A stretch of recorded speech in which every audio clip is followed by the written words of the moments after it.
Hi, my name is Mark Molnar. I'm a concept artist and illustrator working in the entertainment industry.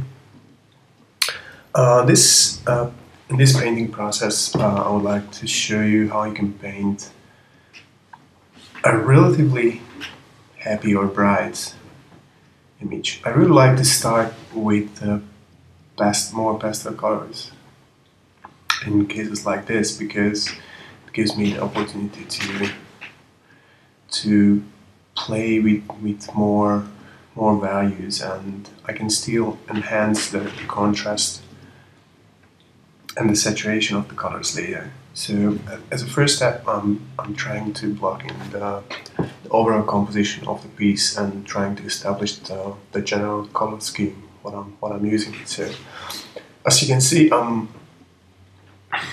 going more towards an orangey beige overall colors with a tint of blue and purples. Uh, what I'm what I'm adding to add more richness to the orange parts. So I'm basically what I have in mind is having a bit unbalanced composition. So that's why I put the character in front, and here I'm just blocking in the main shapes and the main lights. So I already decided the sun is coming from the right side of the image. So I'm trying to match all the lighting and all the shadows for that.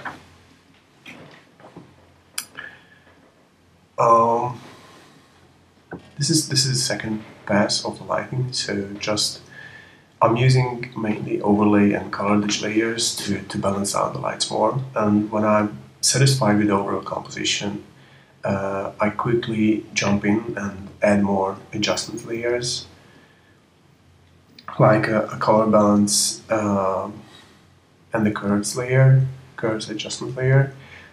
Especially the color balance is helpful if you wanna differentiate the colors in your shadows and lights, so you can really quickly experiment and decide which is the better setup uh, for your image. So as I would like to keep this really painterly, sometimes I'm really zooming out, and this is the part where I plugged in everything, but I wasn't 100% happy with the composition, so I zoomed out and I tried to fix this more as a thumbnail image. So I quickly resizing things and adding more elements to frame the composition more. As you can see, this was pretty rough. So, but still, I ended up with a much more interesting composition than what I had before. This is a step where I add more saturated colors to the focal point. I use this red consciously because what I had in mind is basically its marching army, what just arrived back from a battle, just arrived back to the city. So and the red is always the color of the aggression and the color of the power. So it's a perfect match for the soldiers. But I could still keep the sort of happy and glorious mood in the whole image with the more oranges and less saturated greens and pastel colors. Uh, with the mood paintings or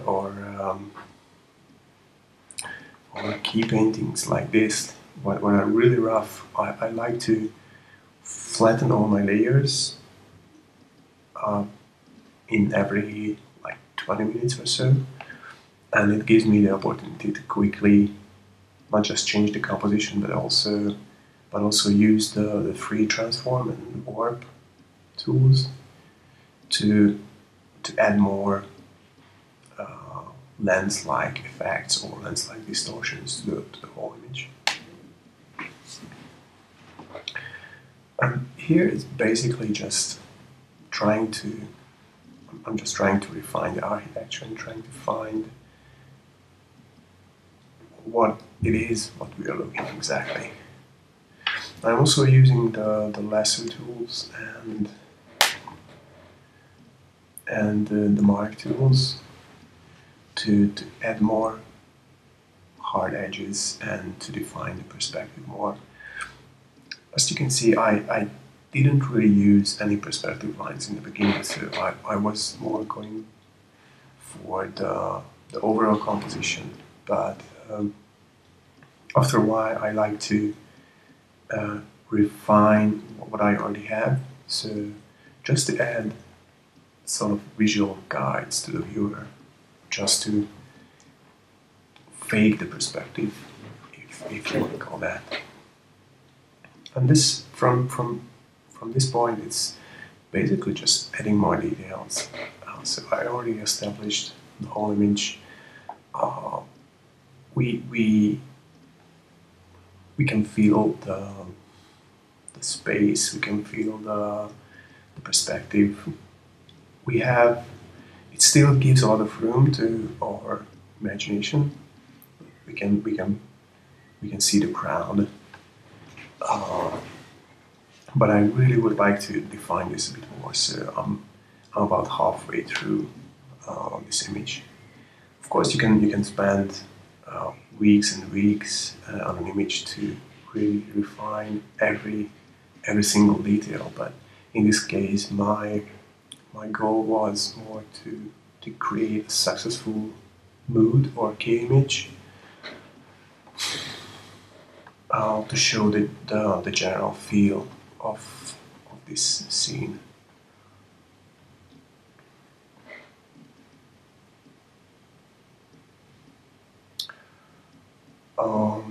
As you see, I'm not going into really small details, so I'm not zooming into the image at all. So I'm just still trying to add more and more finesse without going into too much, going into the small stuff too much.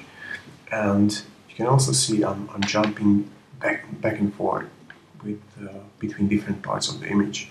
This is because I believe that you have to develop the image as a whole, and not because it's really easy to get lost in the small parts. And like if I really would like to zoom into that helmet and detail the hell out of it with adding all sorts of intricate details and carvings and such. But my main goal is to create a successful image and not necessarily a beautiful painted helmet. That could be the next step. So I'm also trying to focus more on the focal points and the things what can make the focal points more believable. So what are closer to our hero, these shadows and the main knight in the foreground. And those are my key focal point. And the secondary is basically the other knight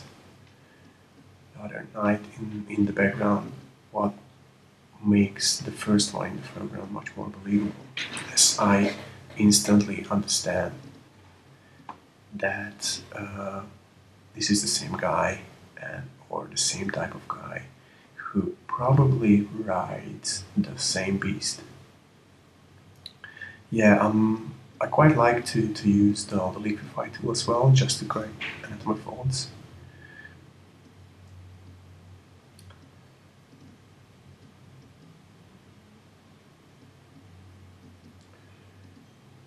Just jumping back and forth, adding small details.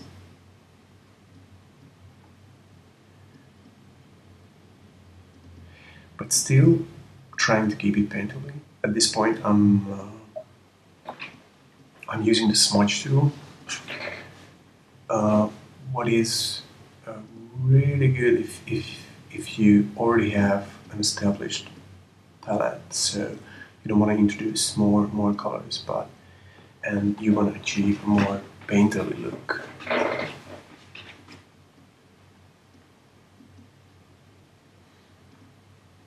And it could also help you differentiate your edges as well.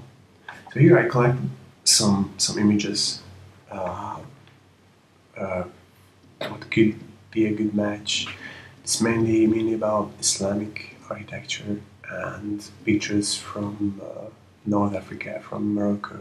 I just read them from online. Most of them are from public domain, but I'm not really concerned about copyrights at this stage because I just want to use these images to add an extra level of visual noise. As you can see, I'm just quickly dropping them onto the image and erasing them back like 80–90% and just leaving some hints what could lead the viewer's eye.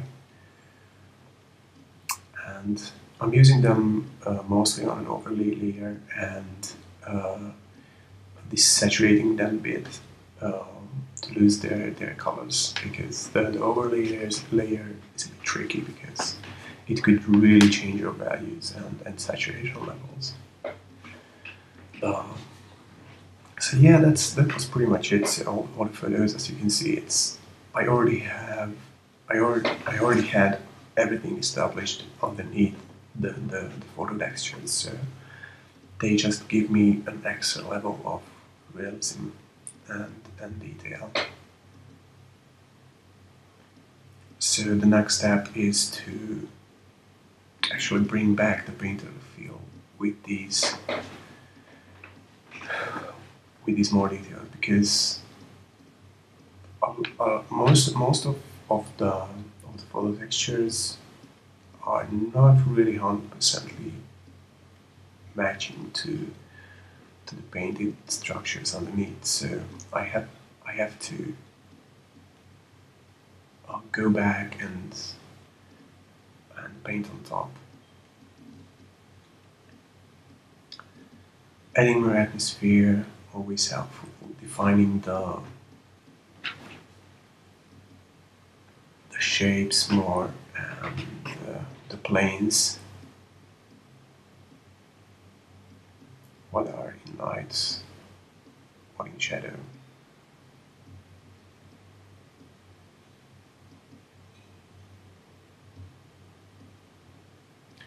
Differentiate different space segments slightly.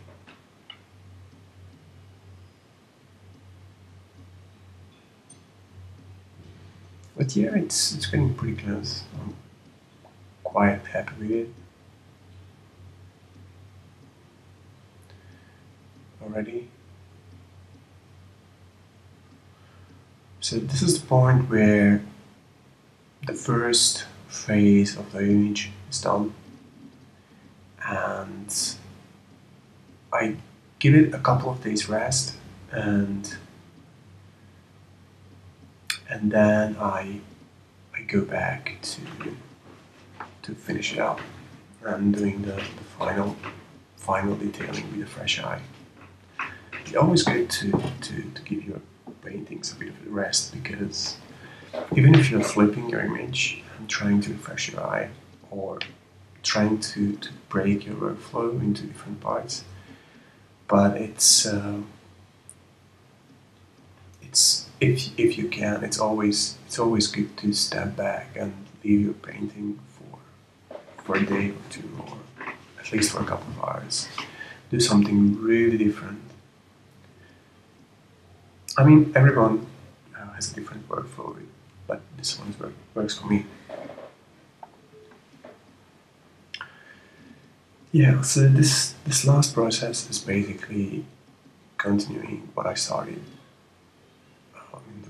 in the previous half an hour or so. well, the whole process took me about 3.5, 4 hours. So this last hour, what we just started is it's basically continuing the same process, defining the shapes more, defining the edges, the architectures more, make a bit more accurate lighting, adding a bit more atmosphere, just slowly pushing the whole image a bit.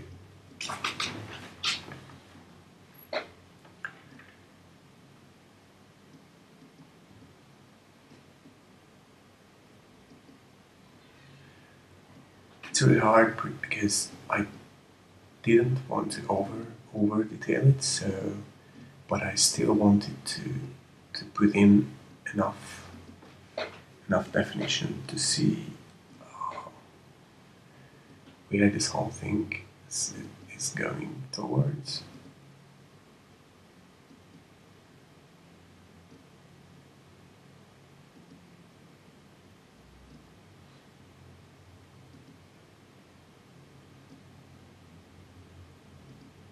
Now you can see the photo textures more when I zoomed in. I mean, you can barely see faces in there and people, but not really. But it's enough to lead your eye and to actually believe it's a huge crowd there. There's a huge crowd there.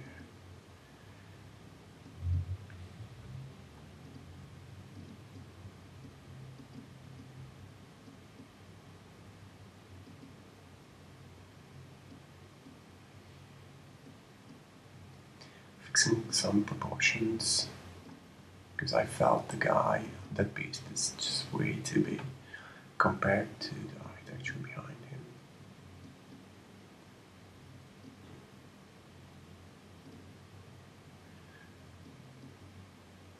And now this pretty much the final step of the process is to, because I detailed the whole background and the secondary focal point further, so I have to push the night in the foreground or main focal point a bit more.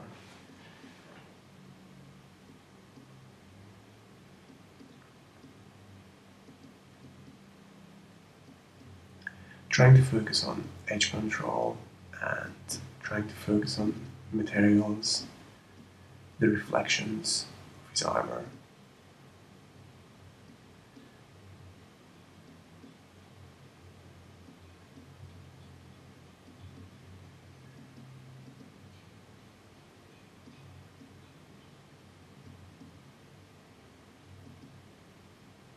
So again, I'm not going for a hyper-realistic look, but I still would like to see those details, what can make this character more believable.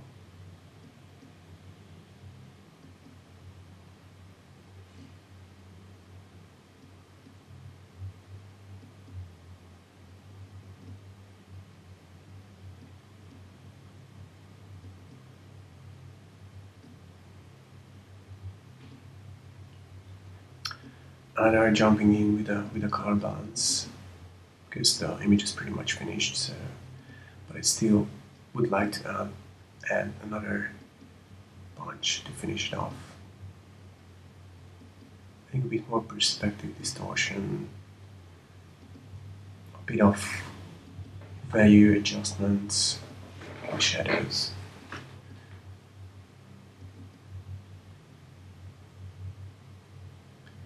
Extra level of dust there. Yeah, checking the final composition. And the image is pretty much done.